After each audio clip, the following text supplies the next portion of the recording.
Vale, chicuelas, hoy vamos a ver el metabolismo del fósforo y del calcio. Un tema apasionante que va. No es un tema demasiado complicado, ¿eh? Y encima es de pillar 3 cosas concretas y ya lo tenéis.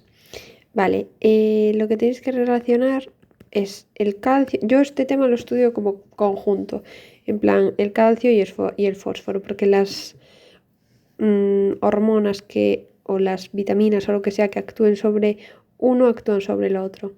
Entonces, tenemos la vitamina D, la paratormona y la calcitonina. Vale, con este cuadro tenéis, o sea, si sabéis este cuadro ya os sabéis mucho. Entonces, el calcio, 2 más, fosfato, vale. La vitamina D, ¿vale? Imaginaos D de divertida, de diversión, de no sé. Lo que hace es subir todo, ¿vale? Es como una tía guay, aumenta los niveles de todo. Pero la calcitonina, nada, no hay nada, nos deja sin nada. Y encima tiene como nombre de malvada, ¿sabes? Es como calcitonina. Es mala, nos baja todo. Y luego tenemos la paratormona que sube uno y baja otro. Y si no os acordáis, esto es una cosa un poco boomer, pero puedes pensar que te peta de calcio, ¿vale? La paratormona. Entonces nos sube el calcio, pero nos baja el fosfato. Vale, entonces esto es como un cuadro bastante resumen de todo el tema y es muy útil. Además, así ahora lo veremos más detenidamente, pero la vitamina D, como es una tía chulísima, lo que hace, perdón, no es chulísima en este caso, lo que hace es inhibir a la paratormona, pero la paratormona, que es como la amiga que quiere ser guay pero que no es guay, lo que hace es como promover a la vitamina D. Vale. Entonces esto viene a ser el cuadrito resumen que os acabo de poner, pero un poquito más mono. Y ahora lo que vamos a hacer es como ir viendo de uno en uno cada una de las 3. Pero os digo, este es como el resumen de todo el tema y lo más importante. La vitamina D te sube todo, la calcitonina te baja todo y la PTH para tu hormona te peta de calcio, es decir, te sube el calcio, pero te baja el fósforo. Vale, entonces empezamos con la vitamina D. En la vitamina D tenemos 2 formas. Una que es la vitamina D3 y otra que es la vitamina D2. Para acordarse de los nombres, yo me acordaba de que esta era el cole, o sea, tú con 3 años puedes ir al cole. Entonces es el colecalciferol y la vitamina D2 que es el ergosterol. Vale, esta es de origen animal y esta es de origen vegetal. Vale, ahora lo vamos a ver, pero esta se puede obtener a través de la piel, ya lo sabemos, con los rayos solares, con la luz ultravioleta y por la dieta, mientras que el ergosterol solamente se puede obtener por la dieta. Entonces, el proceso es el siguiente de síntesis. Vale, nosotros ya sabemos que la vitamina D deriva del colesterol y realmente nos deriva del 7 de hidrocolesterol.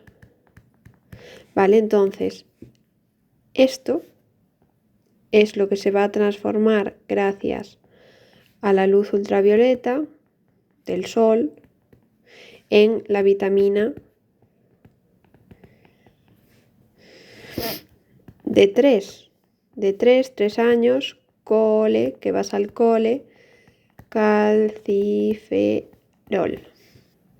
Vale, entonces aquí digamos que ya estamos en la vitamina D3. Esto se encuentra en la piel. Vale, y aquí también podemos tomar por la dieta o más vitamina D3,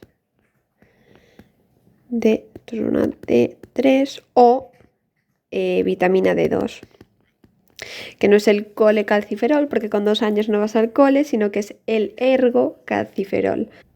Vale, una vez que tenemos la vitamina D3, el colecalciferol, ocurre una primera hidroxilación en el hígado, que esto es las hidroxilaciones estas son muy importantes. Vale, y tenéis que pensar que no se produce primero en la posición 1, sino que es como la inversa. La primera que se produce es la de en la posición 25. 25 hidroxi, porque lo que hace es una hidroxilación, colecalciferol. Vale, luego ocurre una segunda hidroxilación, que en este caso sí que es en posición 1. Entonces se produce la 1,25 dihidroxi, porque tienen dos hidroxilaciones, colecalciferol. Vale, y esta hidroxilación ocurre en el riñón. Vale, esto es súper importante porque si nosotros tenemos un fallo en el riñón, no se va a producir esto. Vale, entonces en consecuencia no vamos a tener vitamina D activada. Vale, este dihidroxicolecalciferol o calcitriol es la vitamina D activada. ¿Qué es lo que nos va a ser útil? Ahora voy a hacer, os pongo un esquema como mucho mejor hecho, pero bueno, esto es para ir contándolo. Vale, en esta hidroxilación también es muy importante saber que la enzima que la hace es una 1-alfa hidroxilasa y que esta 1-alfa hidroxilasa necesita o está favorecida por la PTH, que lo vimos antes, que la PTH era un poco pelota y favorecía la formación de vitamina D. ¿Cómo lo hace? Pues aumentando a la 1-alfa hidroxilasa para la segunda hidroxilación, que ¿dónde ocurría? En el riñón. Vale, entonces ahora ya hay un esquema un poquito más cute. Empezamos con el 7 de hidrocolesterol, que con la luz ultravioleta, que está en la piel, nos da el colecalciferol. Cole, 3 años, es la vitamina D3. Por la dieta también podemos tomar la vitamina D3 o la vitamina D2. Esa no la tenemos en la piel porque es de origen vegetal y no la tenemos en la piel. Cuando tenemos el colecalciferol, o sea, la vitamina D3, se produce una primera hidroxilación a nivel hepático. Entonces se forma el 25, no se forma primero el número, no se hidroxila primero en la posición 1, sino que es lo contrario, ocurre en la 25 y se forma el hidroxicolecalciferol. Una segunda hidroxilación ocurre en el riñón y se forma el 1,25 dihidroxicolecalciferol o calcitriol, que es la forma activa de la vitamina D, que es lo que nosotros queremos. Lo que os decía, esta hidroxilación la hace la 1-alfa hidroxilasa, que se ve estimulada o favorecida por la paratormona, que es bastante necesaria. O sea, no es que no ocurra síntesis de vitamina D en ausencia de paratormona, pero hay muchísima menos vitamina D si no tenemos paratormona. Entonces esto es muy importante para acordarse porque siempre que veamos el efecto de la vitamina D va a ser el mismo que el de la paratormona, porque la paratormona va a hacer como un efecto indirecto, porque va a hacer lo mismo que la vitamina D, porque va a estimular la vitamina D. No sé si lo entendéis. Y lo que os estaba diciendo de la insuficiencia renal, si nosotros tenemos una insuficiencia renal crónica, lo que nos ocurre que es que esta hidroxilación no ocurre. Si no ocurre esta hidroxilación, no tenemos el calcitriol. Entonces, si no tenemos el calcitriol, no tenemos vitamina D. Si no tenemos vitamina D, la única hormona que nos queda para subir el calcio es la paratormona. Y entonces lo que ocurre es que se estimula muchísimo la glándula, la paratiroides, y tenemos un hiperparatiroidismo secundario a la insuficiencia renal crónica. Vale, os pongo lo de la osteodistrofia renal, que lo entenderéis después, pero lógicamente para aumentar los niveles de calcio lo tiene que sacar de alguna parte. En el caso de la paratormona y de la vitamina D, aparte de reabsorberlo en el intestino o en el estómago, una de las cosas que hace es sacarla del hueso. Entonces, si nosotros sacamos, Dios mío, esto es un hueso supuestamente, en fin, si nosotros, la paratormona lo que hace es romper el hueso. Entonces, si nosotros por una insuficiencia renal tenemos que elevar muchísimo la paratormona, lo que vamos a hacer es romper muchísimo el hueso. Entonces vamos a tener una osteodistrofia renal porque hay una insuficiencia renal que nos aumenta la paratormona y hace que tengamos que romper hueso para sacar calcio de alguna parte porque no tenemos la vitamina D. Vale, entonces volviendo un poco a la tabla del principio, ahora las pongo mejor escritas, pero si pensamos por lógica las acciones de la vitamina D, pues a nivel del intestino, ¿qué hará? Pues favorecer la absorción de calcio y de fósforo. Tiene sentido. A nivel de los huesos, ¿qué favorecerá? Obviamente la resorción ósea. Nosotros lo que queremos es romper hueso para que se nos vaya liberando calcio y fosfato y así nos aumenten los niveles de calcio y de fosfato. Es decir, todo lo que implique aumento de fosfato o de calcio va a implicar que se rompa el hueso porque es de donde sacamos el calcio y el fósforo. Si en algún momento digo potasio, me he equivocado, en plan es fósforo, pero como veo la P a veces me lío. Y luego a nivel hepático ocurrirá lo mismo, o sea, es que es todo lógico. Perdón, hepático no, a nivel renal. En los túbulos renales lo que se va a favorecer es la reabsorción, que no es la absorción se hace en el intestino, la reabsorción de calcio y de fósforo. Vale, todo esto se hace gracias a unas proteínas que se llaman calvindinas. ¿Vale? Calvindinas. Entonces, la vitamina D favorece la síntesis de estas calvindinas, que lo que hace es favorecer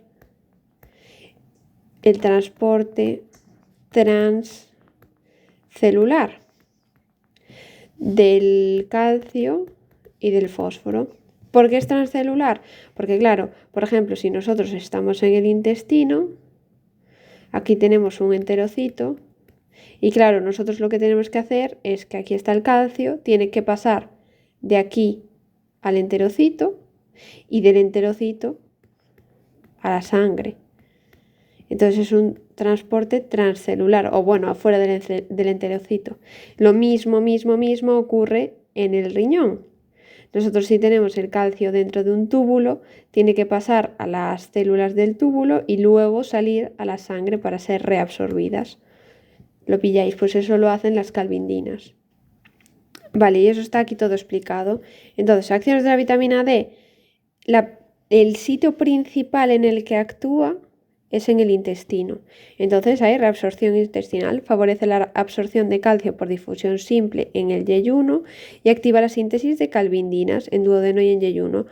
La absorción es mediante ATPasas y también favorece la absorción de fósforo, o sea, no tiene más. Si sabes que lo aumenta, por lógica en el intestino, lo que vamos a querer hacer es reabsorberlo.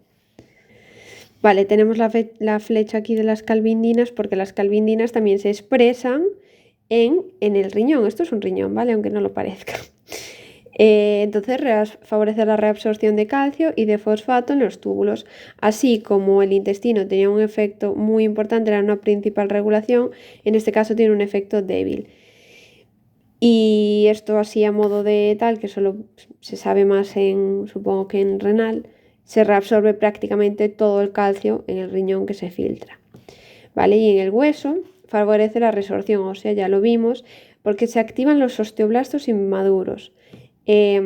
Luego ya veremos la formación de hueso y la destrucción de hueso, pero tanto los osteoblastos inmaduros como los osteoclastos, rotura máxima, favorecen la rotura de hueso. Entonces, todas estas moléculas que hacen que aumenten los niveles de calcio o de fósforo, es decir, rompen hueso, Pueden hacerlo activando los osteoblastos inmaduros o activando los osteoclastos. En el caso de la vitamina D, lo que hace es activar a los osteoblastos inmaduros. De hecho, la que actúa sobre los osteoclastos es la calcitonina, ¿vale? Que lo que hace es inhibirlos, pero bueno, actúa sobre los osteoclastos, pero eso ya lo veremos más adelante. Vale, entonces todo esto es bastante de lógica si sabemos quién quiere aumentar y quién quiere disminuir el calcio y el potasio, perdón, el fósforo. Esto es como un pequeño recuerda que cuando tenemos pequeñitas cantidades de vitamina D, se favorece la calcificación, o sea, no la liberación, o sea, la rotura de hueso. Que supongo que esto es un dato importante porque te lo pueden preguntar. Y luego, en las glándulas paratoideas, pues también sabemos lo que hace, porque este esquemita es maravilloso y ya nos lo dicen. La vitamina D, ¿qué hace? Inhibir a la paratormona. Por lo tanto, las glándulas paratiroideas lo que va a hacer es inhibirlas, no tiene mucho más. Efectos antiproliferativos de hormonas paratoideas que disminuyen la expresión del gen de la paratormona, ¿vale? Entonces, esto es como una forma un poco extendida de ponerlo, pero realmente es la tabla, el cuadrito. Vale, esto es la patología, que bueno, tampoco me voy a poner a explicarla, pero es para hacer así una especie de remember. Y también es que este tema lo bueno es que es como muy de razonar, no tiene mucho de chapatoria. En niños, si hay un déficit de vitamina D, es raquitismo, porque puede ser que los niños estén expuestos al sol o lo que sea. Y en adultos es la osteomalacia. Bueno, que puede ser por esteatorrea, porque la vitamina D, como ya dijimos al principio, viene del colesterol, que es liposoluble. La esteatorrea es que no podemos absorber grasas, entonces no podemos formar el colesterol y entonces no hay vitamina D. Bastante lógico. Esto de puede haber tetania, vale. Vamos a hacer aquí el remember, que si queréis os lo podéis saltar, pero os acordáis que cuando nosotros hacíamos un potencial de acción, la tetania es lo de tener impulsos constantes porque no hay un periodo refractario absoluto, o sea, es una excitación constante, entonces el músculo se está contrayendo constantemente. Por lo tanto, si no tenemos vitamina D, vamos a ver el cuadrito. Si nosotros no tenemos vitamina D, nosotros no tenemos calcio, y si no tenemos calcio, esta meseta, que si os acordáis, se metía calcio, recordando la despolarización, entraba sodio, aumentaba nuestro potencial de membrana y aquí empezaba a salir potasio, entonces se repolarizaba, pero para que no bajase, lo que se hacía era meter calcio. Pero si nosotros no tenemos este calcio, esto baja y puede haber otro potencial de acción y otro potencial de acción que se van a ir superponiendo hasta producir tetania. Por eso el calcio es muy importante. Y además, también un remember, el calcio regula la permeabilidad del sodio, que es el que entra aquí, o sea, el que nos despolariza la membrana y el que produce los potenciales de acción. Entonces, si no tenemos calcio para alargar el potencial, el periodo refractario absoluto, y encima no tenemos un calcio que nos diga, tío, al sodio, tío, no te metas, no generes potenciales de acción, pues lo que ocurre es tetania. Vale, la siguiente hormona. Bueno, de hecho, esperad. Vale, la siguiente hormona es la calcitonina. ¿Vale? Que era una villana, nos bajaba todo nos lo bajaba. No queda nada, cero, patatero, no queda nada. Vale, a modo de remember, que bueno, esto es un poco de estudiar, pero de endocrino, la calcitonina se encontraba en unas células que tienen 8.936 nombres, que se llaman células claras, células C. Es importante que os sepáis los nombres, en plan, a mí me han dicho que es importante saberse todos los nombres. Células parafoliculares, que estaban entre los folículos en la glándula tiroides. Supongo que os acordaréis de eso. También se llaman células de nonidez. Vale, entonces otra vez todo esto viene a ser un poco de lógica y de razonamiento. Bueno, primero, espera, no le hagáis caso a esto, ni a esto.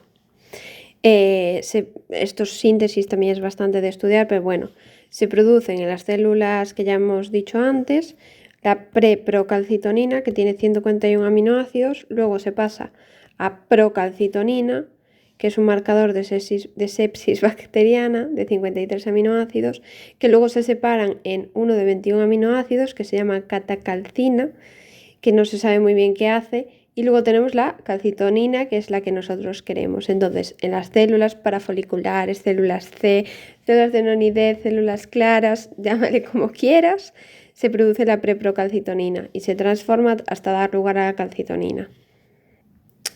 Vale, entonces, lo que os decía que es un poco de lógica y tal.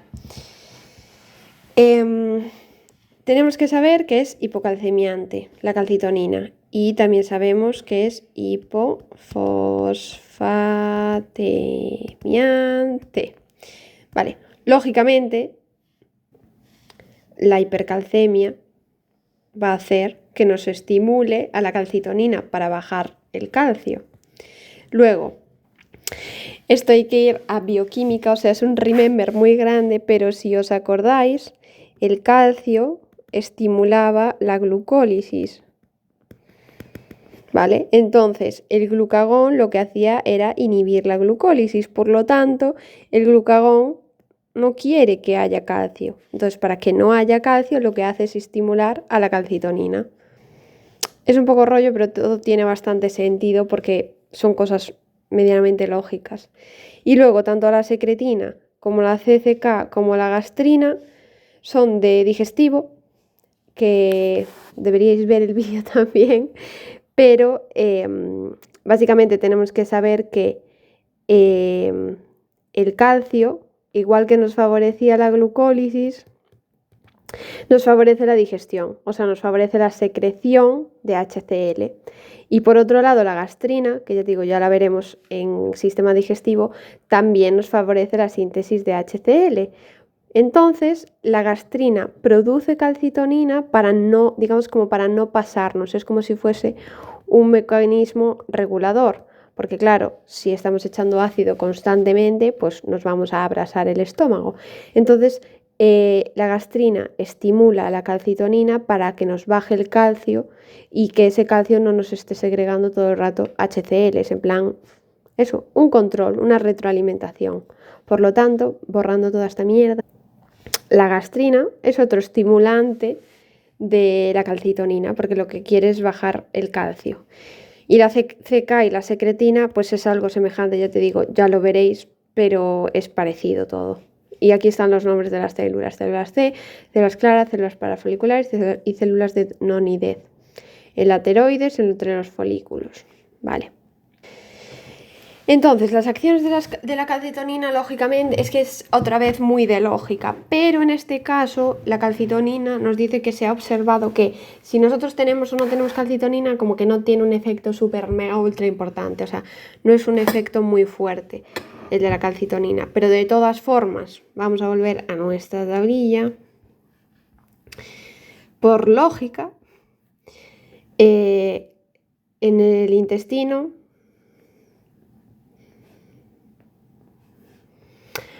el intestino lo único que hace, si activamos algo, es la absorción. Entonces, en este caso, como que no interviene demasiado. Donde sí va a intervenir, sobre todo, es en el hueso, que, por lógica, si nosotros no queremos calcio y no queremos fosfato, no vamos a destruir hueso. Entonces, lo que va a hacer es inhibir a la resorción ósea. Vale, y la resorción ósea, ¿quién la llevaba a cabo? Los osteoblastos inmaduros o los osteoclastos, que tiene un nombre de romper cosas clarísimo. Entonces, una de las cosas que podíamos hacer era favorecer a los osteoblastos inmaduros o favorecer a los osteoclastos inmaduros para la resorción ósea, pero en este caso queremos inhibirla, entonces tendremos que inhibir a uno de estos. En el caso de la calcitonina, ya os dije que lo que actuaba era inhibiendo a los osteoclastos. Calcitonina, osteoclastos, los inhibe. Y luego a nivel de riñón, pues ya te digo, todo cosas lógicas. Va a favorecer que se excrete mucho, eliminación del fosfato y que no se reabsorba tampoco el calcio. Ya te digo, son acciones muy lógicas.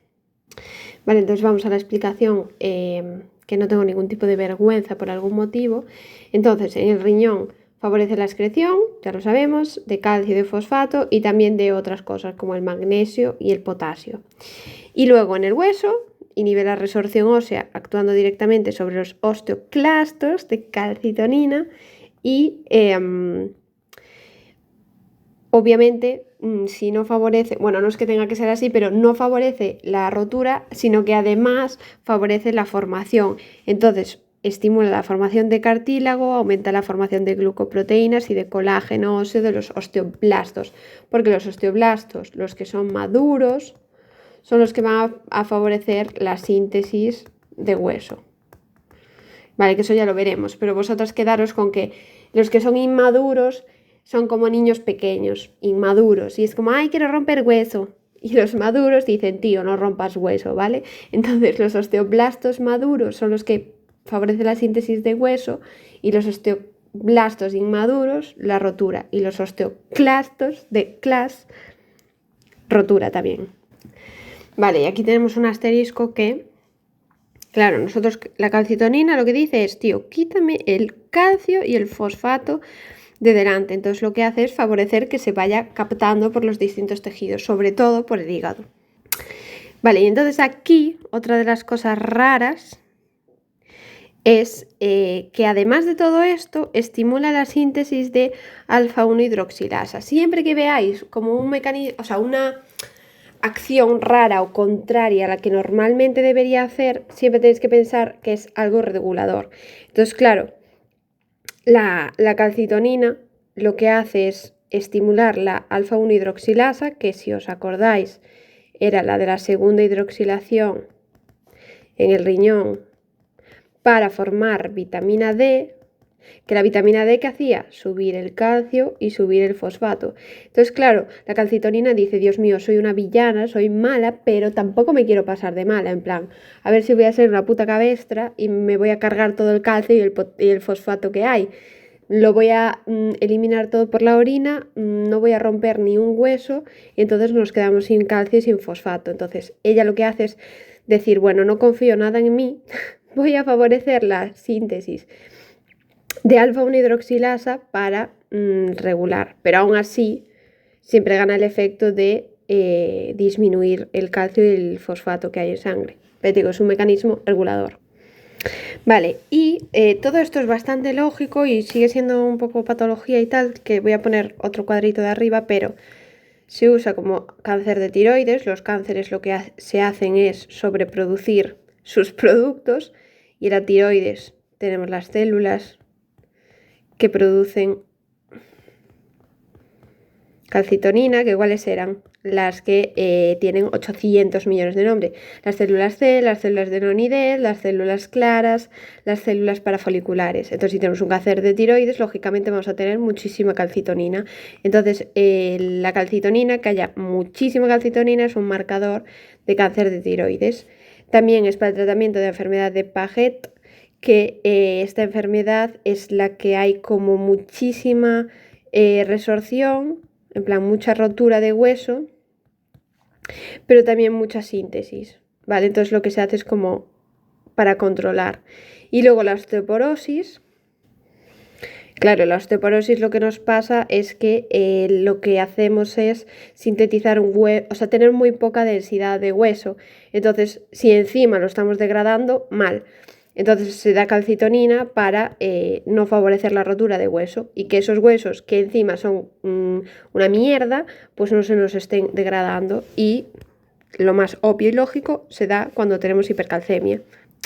Vale, entonces este cuadro que dice aumentada en lo del cáncer de tiroides, ya lo vimos, lo del síndrome de Zollinger-Ellison es un gastrinoma, es decir, la gastrina está súper elevada, la gastrina que nos hacía estimular a la calcitonina.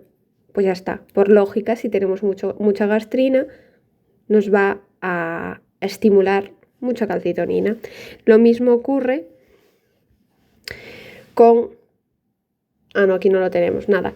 La insuficiencia renal crónica ya la hemos visto, pero en este caso, es porque la calcitonina se elimina por la orina. Si hay insuficiencia renal crónica, pues se acumula. Acumulación. Vale. El hiperparatiroidismo ya lo vimos, o sea, es como un efecto muy indirecto, pero si nosotros tenemos mucha paratiroides, aumentamos mucho esto, la única hormona que nos queda para bajarlo, esta no puede ser, entonces aumenta mucho la calcitonina para compensar este hiperparatiroidismo. Y la anemia perniciosa ya la veremos, pero tiene que ver, en la anemia perniciosa lo que ocurre también es que aumenta mucho la gastrina, en resumen. Entonces, si aumenta mucho la gastrina, aumenta mucho la calcitonina. Lo vimos aquí. Vale, ya explicaré la anemia perniciosa porque tiene que ver con lo del factor intrínseco y todas estas cosas. Pero bueno, ese es otro tema.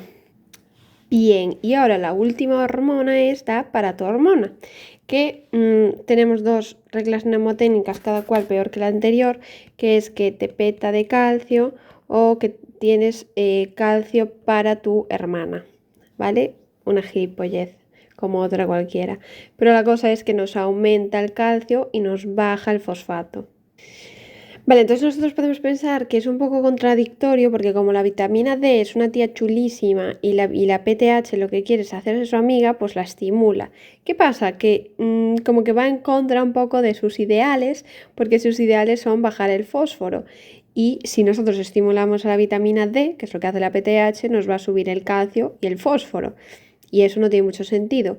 Entonces, en ocasiones, digamos que a pesar de que la estimulación de la vitamina D implique un aumento del fósforo, digamos que a la PTH no le importa, porque realmente es más importante subir el calcio, porque recordemos qué pasa si no había calcio, tetania.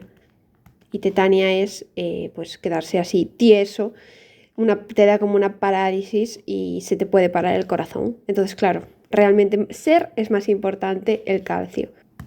Vale, la síntesis, que lo de siempre es un poco de chapar, pero bueno, lógicamente la paratormona se sintetiza en las glándulas paratoideas, en la forma de preprohormona, que se rompe en prohormona de 90 aminoácidos y da lugar a la hormona activa que tiene 84 aminoácidos. Vale, ocurre en las células principales de la paratiroides. Bueno. Entonces, la PTH actúa sobre receptores que se denominan así, que son importantes estos receptores porque encima de la PTH ser una lameculos que quiere ser la mejor amiga de la vitamina D, es tonta y tiene problemas con sus receptores. Bueno, con los que detectan los niveles de calcio, en plan, sí, sus detectores, vamos, sus receptores. Entonces, estos receptores están acoplados a proteínas GQ o GS. Intervienen el AMP cíclico y el IP3, que eso pues, es el funcionamiento de receptores acoplados a proteínas G, no tiene más. Y actúa como prácticamente siempre, sobre todo, como ocurría también con la calcitonina, en el hueso y en el riñón. También ocurría en la vitamina D, pero la vitamina D también afectaba sobre todo en el intestino. Entonces, volviendo a nuestra tablita, de hecho voy a ponerla de arriba. Antes de ver lo que hace, lo vamos a razonar. ¿Qué va a estimular que haya mucha PTH? Pues obviamente una hiperfosfatemia. Si hay una hiperfosfatemia, lo que vamos a hacer es querer bajarlo. Entonces nos va a estimular. ¿Qué otra cosa puede hacer que haya un aumento de la PTH? Pues una hipocalcemia. Lógico. ¿En qué situación había una hipocalcemia? En insuficiencia renal crónica. Os lo repito mucho porque es bastante importante, yo creo. En insuficiencia renal crónica no había segunda hidroxilación, no se formaba vitamina D, y entonces si no se forma vitamina D, esto no lo hay. Entonces lo que vamos a hacer es aumentar muchísimo la PTH, porque es la única forma que tenemos de regular el nivel de calcio. Que bueno, en realidad también puede haber disminución de calcio por otras cosas, porque haya poca ingesta o por lo que sea. También puede ser que haya un tumor, lo que sea. Pero bueno, eso de la insuficiencia renal crónica es como un mecanismo indirecto de insuficiencia renal crónica, es como un mecanismo indirecto de aumento de la PTH. Y es como algo que es fácil acordarse, pero hasta que no te lo dicen no caes en eso. Vale, entonces lo tenemos aquí. La hipocalcemia. Si tenemos hipocalcemia, como la PTH es hipercalcemiante, obviamente estimula la PTH.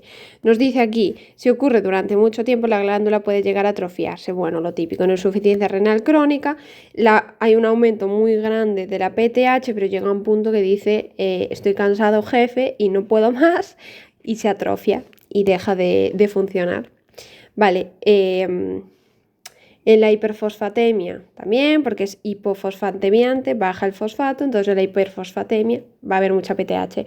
Ahora vamos a ver lo del magnesio, pero lo vemos después. Luego el calcitriol, que es la vitamina D, que nosotros ya vimos que la PTH al calcitriol era una lameculos y quería ser su amiga porque la vitamina D era una tía chulísima, pero como la vitamina D es una tía chulísima que no quiere saber nada de la PTH porque es una auténtica pringada, pues la inhibe. Pero no la inhibe de todo, porque bueno, es una tía chulísima, pero siempre tiene que tener a todo el mundo cerca. Y la hipercalcemia, lógicamente, la inhibe, porque es lo contrario de la hipocalcemia. No tiene mucho más. Lo del magnesio lo vemos después, que también es algo como raro, que tú no caerías jamás en la vida hasta que te lo dicen y luego ya dices, vale, ok. Vale, entonces, otra vez es todo lógica y razonamiento. A nivel del intestino vimos que solamente hacía acción sobre el riñón y sobre el hueso, directamente. Pero la PTH que estimulaba la vitamina D, vimos que la vitamina D tenía un efecto sobre todo a nivel intestinal. Entonces, pues ya vimos el efecto que tiene la paratormona sobre el intestino, sobre la absorción. Luego en el riñón, si es hipercalcemiante, favorece la reabsorción del calcio en el túbulo distal y túbulo colector. Esto es importante porque normalmente se reabsorbe en el túbulo proximal.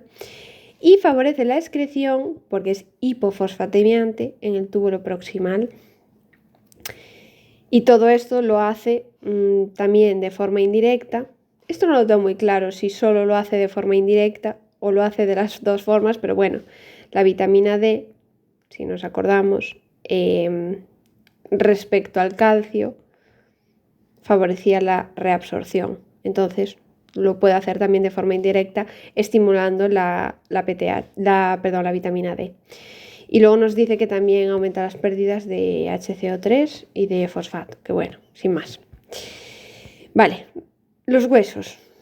Volvemos a lo mismo. Por lógica, si nosotros queremos aumentar los niveles de calcio, el calcio está aquí metido. En los huesos hay calcio. Entonces nosotros para sacarlo lo que tenemos que hacer es romper el hueso. Para romper el hueso teníamos los osteoclastos y los osteoblastos inmaduros, que son unos niños y dicen, ay, quiero romperlo todo, no sé qué.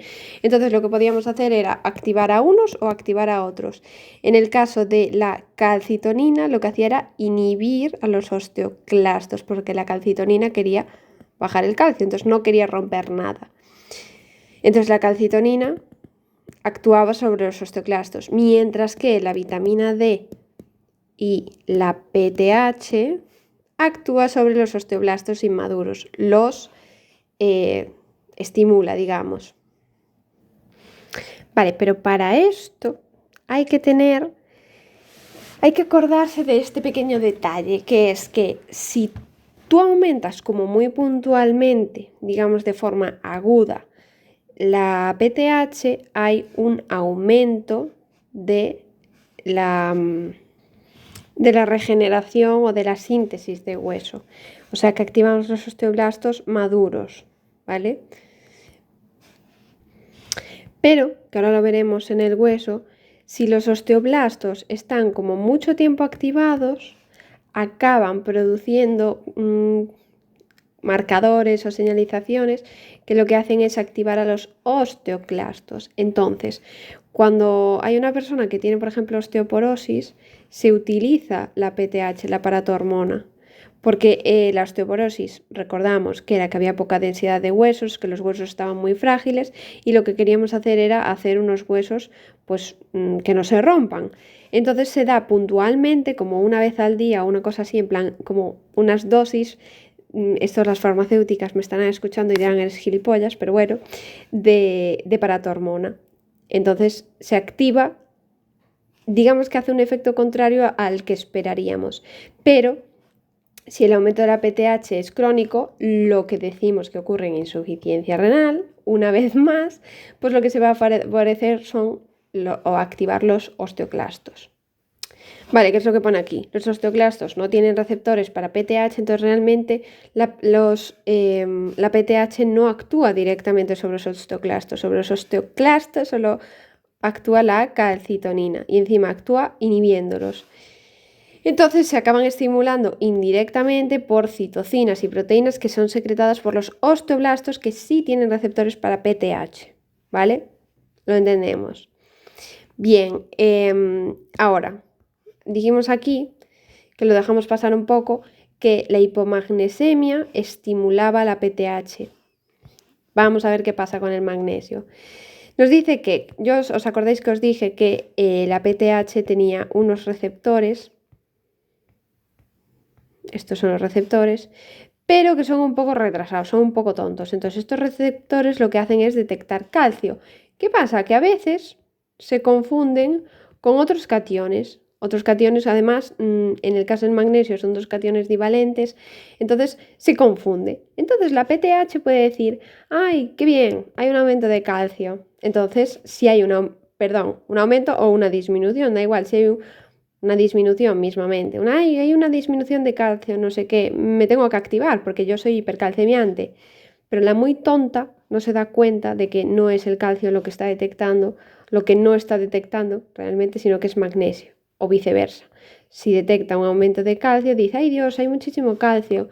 Y la muy estúpida no se da cuenta que lo que hay es magnesio, entonces no está haciendo su trabajo, porque ella se cree que hay unas concentraciones correctas de calcio, pero lo que ella realmente está detectando es magnesio, porque es tonta.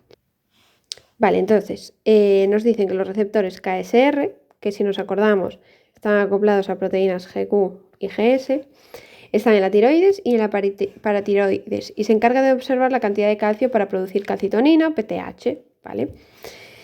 Pero KSR es sensible a otros cationes, por ejemplo, en la glándula paratiroides, cuando hay una disminución del magnesio, o sea, una hipomagnesemia, entonces detecta como si fuese un defecto de calcio.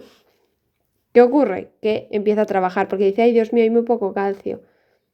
Y es tonta porque el calcio está bien, pero lo que está viendo que hay poco es magnesio. Entonces, una hipomagnesemia estimula a la PTH. Pero es importante saber que cuando la hipomagnesemia es muy grave, muy severa, en plan hay muy poco magnesio, ocurre un efecto contrario. En plan, la paratiroides no es que aumente, yo creo que lo que dice es paso, me retiro. En plan, Dios mío, no puedo regular esta bajada tan heavy de calcio, entre comillas, que es tonta y detecta calcio, pero es magnesio, y dice, no trabajo. Entonces, no se produce un aumento de la PTH, sino que disminuye mucho. Simplemente se retira. Y como la paratiroides, la hormona paratiroidea se retira, produce hipocalcemia, porque su trabajo era subir el calcio. No sé si lo habéis entendido. Si no lo habéis entendido, me lo podéis preguntar. Y nada, ya está, estas son las patologías del aparato hormona, pero bueno, es bastante obvio, bastante sencillo y además son cosas que repetí mazo veces, en plan, hipoparatiroidismo, pues que no hay glándula para tiroides. Por ejemplo, cuando nos van a operar de la tiroides, la paratiroides está detrás de la tiroides, entonces si extirpamos la tiroides podemos como extirpar también la paratiroides. Entonces, hipoparatiroidismo primario. El secundario, ya lo hemos dicho mazo veces. Ah, no, miento. Es por resistencia a la acción del aparato hormona. Luego el hiperparatiroidismo primario se produce mucha PTH porque normalmente siempre que hay sobreproducciones de cosas es porque hay un cáncer. El primario es porque hay un cáncer en las glándulas paratiroideas y el ectópico es porque hay un cáncer extraparatiroideo. El secundario, este sí que lo hemos dicho 1000 veces, es porque hay insuficiencia renal crónica, en consecuencia disminuyen los niveles de calcio porque no hay vitamina D y la paratormona tiene que salvar los niveles de calcio. Y luego el terciario es porque si esto persiste mucho tiempo, en plan la paratormona está constantemente elevada para regular los niveles de calcio porque hay una insuficiencia renal crónica y hay un déficit de vitamina D que no nos está elevando el calcio, pues es la PTH la que dice, vale, ya está, yo ya me he acostumbrado a tener este trabajo, mi trabajo es estar constantemente elevada. Entonces eso es un hiperparatiroidismo terciario. Ya estaría. Espero que lo hayáis entendido. Si no lo habéis entendido, pues me lo preguntáis. Y ya está. Las consecuencias bastante lógicas en la mayoría. Y no creo que muy importantes. Bueno, y también lo del tema de hipercalcemia, hipocalcemia, en plan las consecuencias y todo eso, pues no sé, las leéis del libro, pero también son bastante lógicas, rollo, pues si hay hipercalcemia o si hay hipocalcemia, ya vimos lo de la tetania, si hay hipercalcemia, hipocalcemia, hay problemas también en el sistema nervioso, porque si nos acordamos también, el calcio era el que nos ayudaba a liberar las vesículas de neurotransmisor. Entonces, si no tenemos calcio, hay depresión del sistema nervioso central. O sea, todas las cosas que ponéis son bastante lógicas y de razonar si sabemos las cosas previas, pero es difícil a veces ligarlo.